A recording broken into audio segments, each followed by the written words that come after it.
Hi everybody. It's late on a Monday and I'm just now getting to the video cast for chapter 2. If you hear strange noises in the background, it's the puppy probably.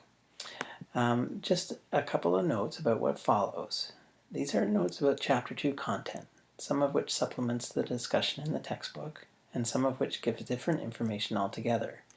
You'll see that I put a spacer in, several spacers in this video cast so you can find the different topics more easily the second time through.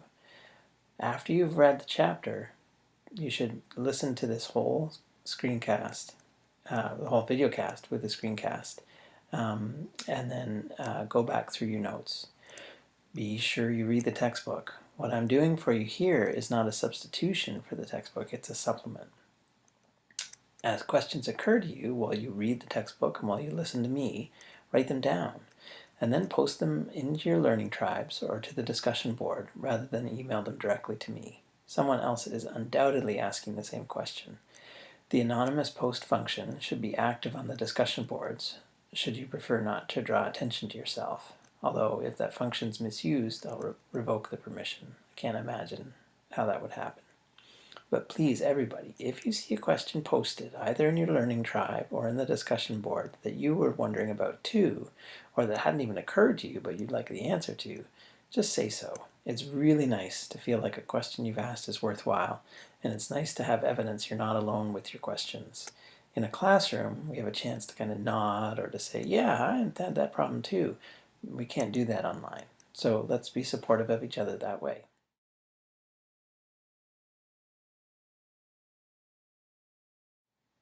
Declensions.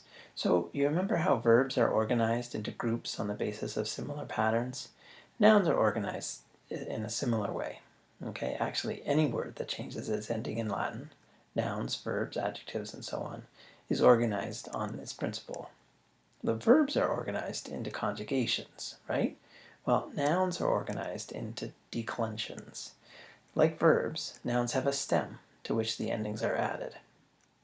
Now, as a side note, it can sometimes seem like the pattern is broken with some nouns, or that the pattern for the noun doesn't make sense at all. This is not so much so for the first and second, but the third is kind of strange. This is actually not because Latin is irregular, or that the pattern is just wacky. It's because there's been a phonetic shift. There's been a shift in the way that the words are made by the Romans in their mouths, and it's translated then into a shift in the way they write things down. So it ends up being something like a contraction in English. Okay, but more on that when we meet specific examples. Nouns are found in 5 declensions, and we're looking at 2 of them in Chapter 2. Latin, like the Romance languages, attaches a grammatical gender to nouns. These genders are feminine, masculine, and neuter. This is quite different from English, but it's very, very important to understand. The gender of a noun, like its declension, never changes, and you should memorize the gender when you memorize the vocabulary items in the back of the chapter. Now, there are some tricks for remembering the gender of a noun. For example, grammatical gender is usually the same as the sex, so male creatures are masculine, female creatures are feminine. But the basic deal is you just have to put in the work. There is no magic pill, and there is nothing that you can do except hard work to really cement these things in your head.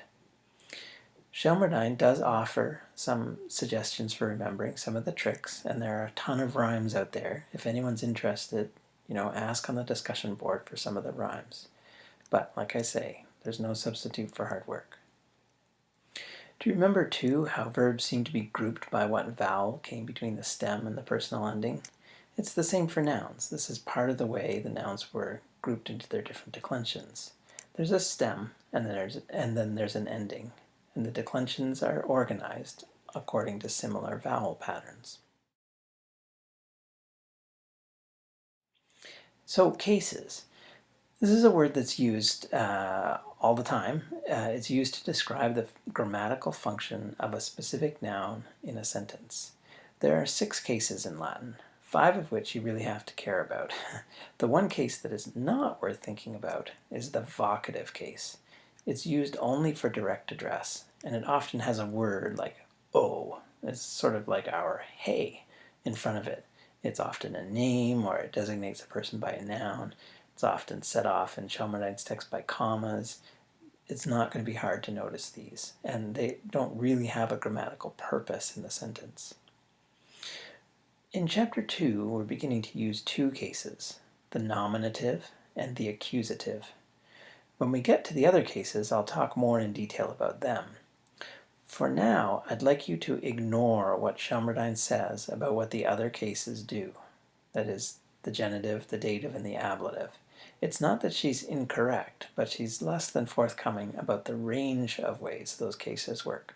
And there are much better ways to think about them, and when we get to them, I'll talk about that in more detail. The cases are formed by taking the ending off of the second word in the vocabulary entry, and that second word for a noun is always the genitive case.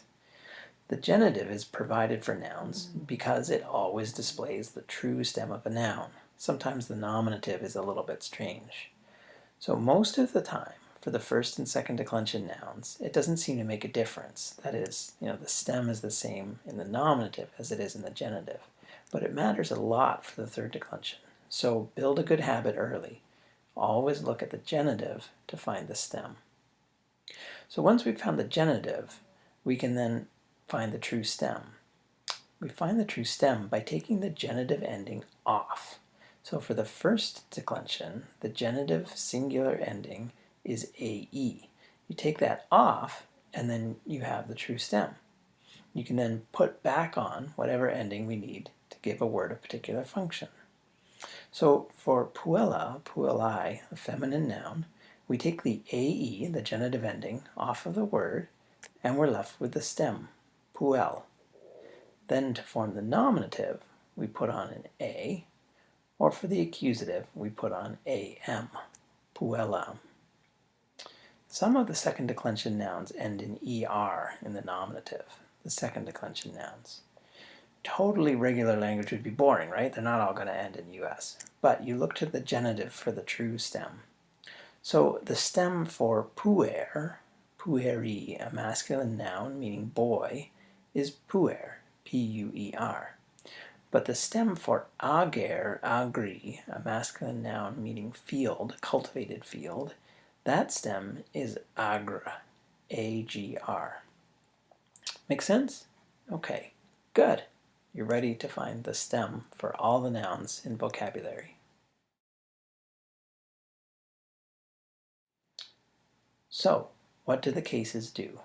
Well, the nominative is a great case to start with because it is always the first word in a vocabulary entry for a noun, and the second is always the genitive. It's also a good place to start because the nominative has only one function in a sentence. Its sole function is to be the subject, the doer, of a verb that takes a personal ending.